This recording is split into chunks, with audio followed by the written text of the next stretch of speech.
I never thought much about online dating. It felt impersonal, but after moving to a new city where I knew no one, it seemed like the easiest way to meet people. That's how I met Eric. He was polite, well-spoken, and surprisingly normal. Something I didn't expect from a dating app. We chatted for weeks before finally meeting for coffee at a local cafe. The date wasn't great, but it wasn't terrible either. He was nice, though a little bland. I didn't feel a spark, so when we parted ways, I left it at that. I didn't text him again, and that should have been the end of it. A few days after our date, I started noticing odd things. A car parked down my street for hours at a time, always in the same spot. I only paid attention because I worked from home and often stared out the window absent-mindedly. Then, small things in my apartment felt off. A drawer slightly open, the coffee mug I swore I left in the sink now sitting on the counter. At first, I dismissed it. I was tired, distracted. But then my friend Olivia made a comment that froze me. "So, how's it going with Eric?" she asked. "It's not," I laughed. "We went on one date and I kind of just let it fizzle out." She frowned. "Oh, that's weird because I saw him near your office yesterday." My stomach twisted. My office? Yeah, I mean, maybe it was just a coincidence, but he was outside, kind of looking around like he was waiting for someone. I never told Eric where I worked. That night, I locked my doors, something I usually forgot to do. As I was brushing my teeth, my phone buzzed. Unknown number. "Why didn't you say hi today? You looked cute in that gray sweater." A chill spread through my chest. I had worn a gray sweater that morning, inside my apartment. I blocked the number and tried to sleep. Every noise, every shadow, every slight movement outside my window made my skin crawl. At 2:13 a.m., my power cut out. I sat up, heart pounding. My apartment went completely dark, but the streetlights outside were still on. I grabbed my phone and crept toward the breaker box near my kitchen. I flicked the switches. Nothing was tripped. Then I noticed something. My front door was unlocked. I was sure I locked it before bed. I locked it again, double-checking 3 times before retreating to my room. I barely slept. The next morning, I texted Olivia. "I think someone's messing with me. Can you come over tonight?" She agreed. I felt safer knowing I wouldn't be alone. But I wasn't alone. Not then, not before, and not that night. Olivia arrived around 9 p.m. We ordered food, put on a movie, and I told her everything. She tried to reassure me, but I could tell she was disturbed. We double-checked my locks, windows secured, door locked. Then, around 2 a.m., the power went out. Olivia grabbed her phone flashlight. "That's weird," she muttered. "The streetlights are still on." My stomach dropped. I reached for my phone to call the building manager, but before I could dial, Olivia's phone buzzed. A message from my blocked number. "You should leave. This isn't about you." Our blood went cold. Then we heard it, a faint creak in the hallway. Someone was inside the apartment. We locked ourselves in my bedroom, shaking as I called the police. I whispered into the phone, trying to keep my breathing steady. Minutes later, we heard footsteps retreating, a door clicking shut. By the time the cops arrived, whoever had been there was gone. They searched the apartment, but nothing was stolen. No forced entry, no fingerprints. I felt like I was losing my mind. "You sure you locked the door?" one officer asked. "Yes," I snapped, but the doubt was there. Maybe I had forgotten. Maybe it really was paranoia. That's what I told myself. Until I checked my security footage the next morning. I watched the playback from 3 a.m., and what I saw made my stomach turn to ice.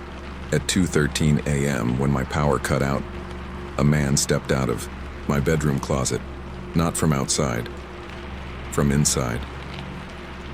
He stood in my doorway for 5 full minutes, watching me sleep. Then, at 2:20 a.m., he turned and walked out the front door. He had been inside my apartment before, and I had never even noticed.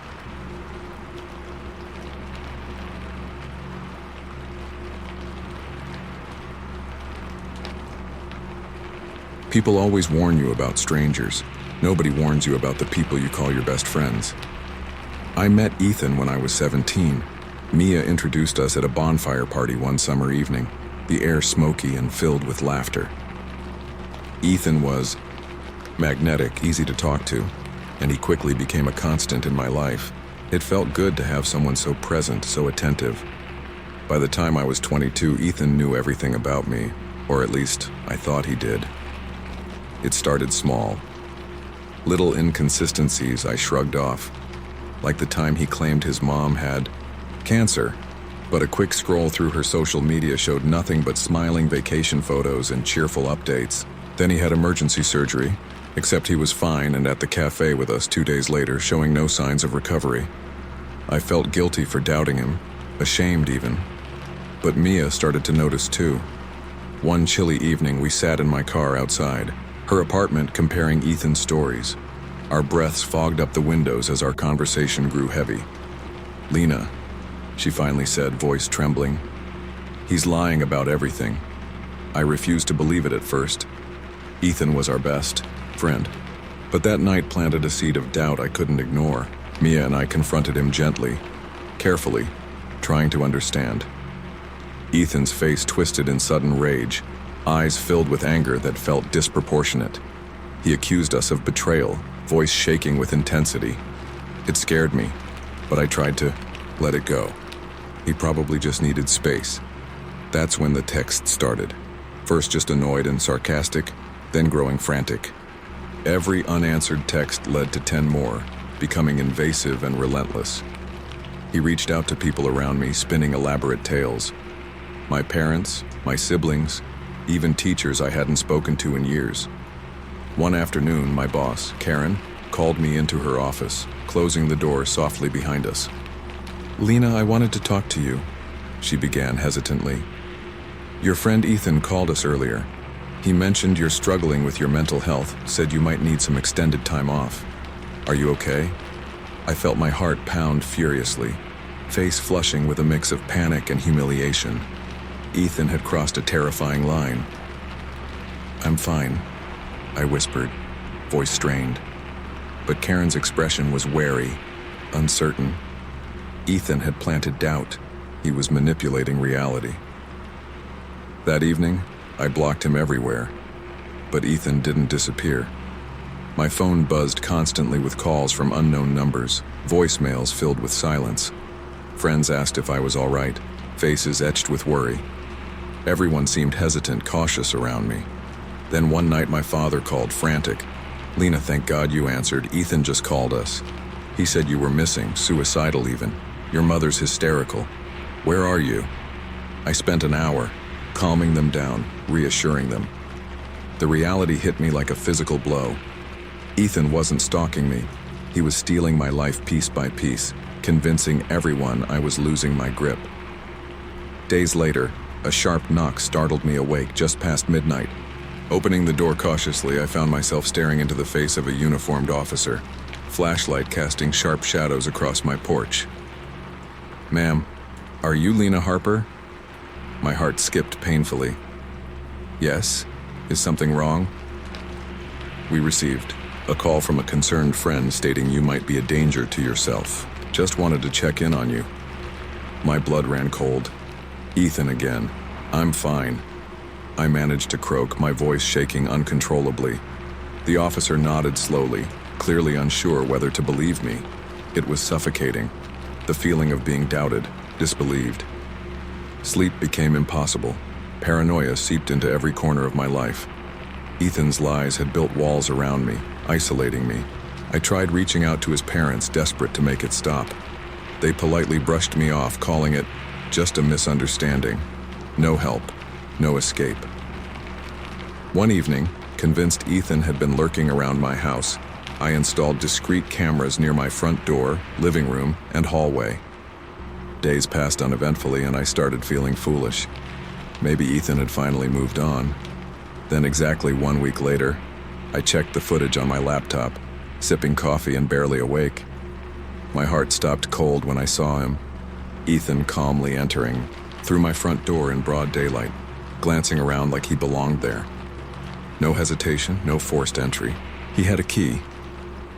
My coffee mug shattered on the floor as I watched him stroll through my living room, moving objects around, examining pictures. He knew exactly what he was doing, subtle changes to make me doubt myself further. But then, my throat tightened painfully as I watched Ethan step toward my bedroom. He disappeared for exactly 12 minutes before returning, calmly locking the front door behind him as he left. Hands trembling violently, I stared at my laptop in horror. Ethan had been inside my home while I was gone, invading the one place I'd felt safe. Every paranoid feeling had been justified. I immediately changed the locks, installed more cameras, and contacted the police, who promised to investigate. But Ethan was clever, leaving no evidence behind, no fingerprints, nothing tangible. Just subtle, terrifying invasions that left me questioning my sanity. The police took a report but shrugged helplessly. Without evidence, what could they do? Life became a constant fear. My family, my friends, even Mia treated me differently, cautious around my alleged instability. Ethan's manipulation had trapped me in a prison of his making, gaslighting me into silence, and then suddenly it stopped. Weeks passed quietly, uneventfully. I began cautiously rebuilding the fragments of my normal life. Maybe Ethan had tired of his cruel game, moved on to someone else, until the day my phone buzzed with a new friend request. My stomach twisted painfully. A familiar face stared back at me, but the name was different. The message read simply, "You can't run from the truth forever, Lena." To this day, he resurfaces occasionally.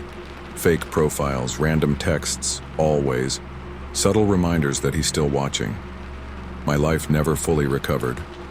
The fear lingers, a slow-burning anxiety that never fades. People warn you about strangers, but nobody warns you that sometimes the scariest monsters are the ones you once trusted completely.